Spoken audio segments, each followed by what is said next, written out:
Hello everyone, welcome to Amirdham. இன்னைக்கு நம்ம சேனல்ல சூப்பரான ஒரு லஞ்ச் ரெசிபி தாங்க பார்க்க போறோம். பொரிச்ச குழம்பு எப்படி செய்யறதுன்னு பார்க்கலாம். இது லஞ்சுக்கு மட்டும் இல்லைங்க, இட்லி, தோசை, சப்பாத்தி எல்லாத்துக்குமே ரொம்ப சூப்பரா இருக்கும். இது எப்படி செய்யறதுன்னு இப்போ பார்க்கலாம்.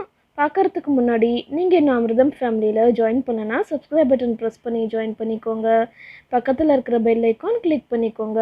அப்படியே மேலே இருக்கிற ஆன்லைன் கிளிக் பண்ணிக்கோங்க. அப்போ தான் நான் போடுற வீடியோஸ் உங்களுக்கு நோட்டிஃபிகேஷனுக்கு வரும். இப்போ வாங்க வீடியோக்குள்ளே போகலாம். குழம்பு ரெடி பண்ணுறதுக்கு ஃபஸ்ட்டு நம்ம பருப்பு வேக வச்சிடலாம். அதுக்கு ஒரு ப்ரெஷர் குக்கரில் 1 கப் அளவுக்கு பருப்பு எடுத்துக்கிறேன். இதை ஒரு 2 வாட்டி தண்ணி ஊற்றி நல்லா அலசிடுங்க. பருப்பு நல்லா கழுவியாச்சு. இப்போ 1 டம்ளர் அளவுக்கு தண்ணி சேர்த்துக்கிறேன். பருப்பு நல்லா முழுகிற அளவுக்கு தண்ணி சேர்த்தா போதும். இது கூடவே 1 கைப்பிடி அளவுக்கு பூண்டு, 1 நறுக்குன தக்காளி, கூடவே 1/2 டீஸ்பூன் அளவுக்கு மஞ்சத்தூள், இது எல்லாமே சேர்த்ததுக்கப்புறமா மூடி போட்டு ஒரு 2லேருந்து 3 விசில் வர அளவுக்கு ப்ரெஷர் குக் பண்ணி எடுத்துடலாம். இப்போ காய்கறி கட் பண்ணி வச்சிடலாம். நான் ஒரு 2 பெரிய சைஸ் வெங்காயம், 1 தக்காளி கட் பண்ணி வச்சுருக்கிறேன்.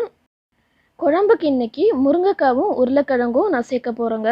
அதுக்கு 3 முருங்கைக்காய், 1 பெரிய சைஸ் உருளைக்கிழங்கு கட் பண்ணி வச்சுருக்கிறேன். குழம்புக்கு நம்ம இன்றைக்கி ஒரு மசாலா அரைக்கணும். ஃப்ரெஷ்ஷாக மசாலா அரைச்சிங்கன்னா டேஸ்ட்டு நல்லாயிருக்குங்க.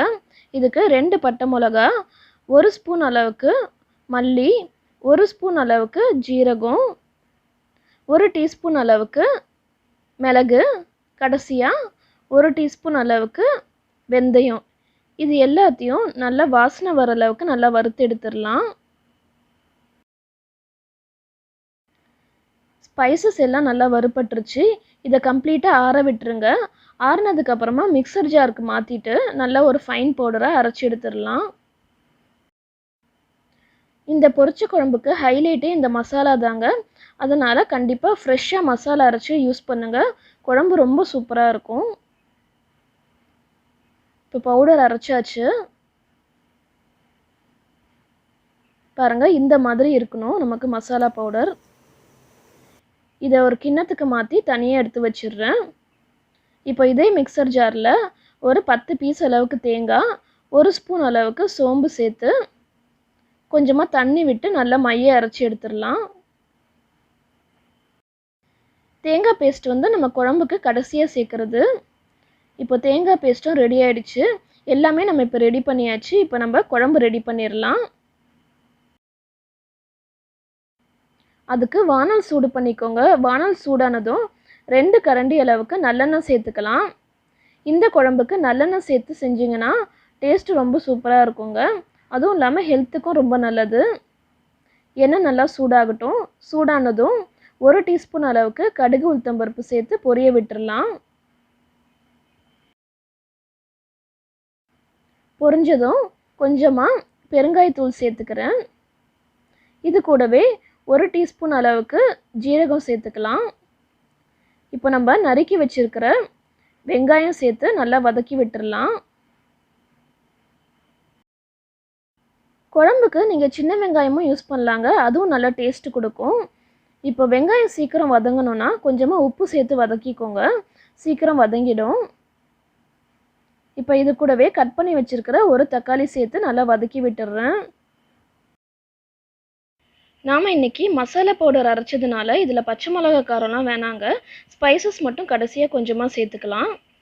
இப்போ வெங்காயம் தக்காளி நல்லா வதங்கிடுச்சு. இது கூட 1/2 டீஸ்பூன் அளவுக்கு மஞ்சத்தூள் சேர்த்துக்கிறேன். 1/2 ஸ்பூன் அளவுக்கு சில்லி பவுடர் சேர்த்துக்கிறேன்.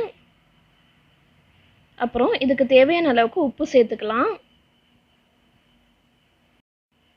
அடுத்து நம்ம கட் பண்ணி வச்சுருக்கிற உருளைக்கிழங்கும் முருங்கைக்காவும் சேர்த்து நல்லா வதக்கி விட்டுடலாம்.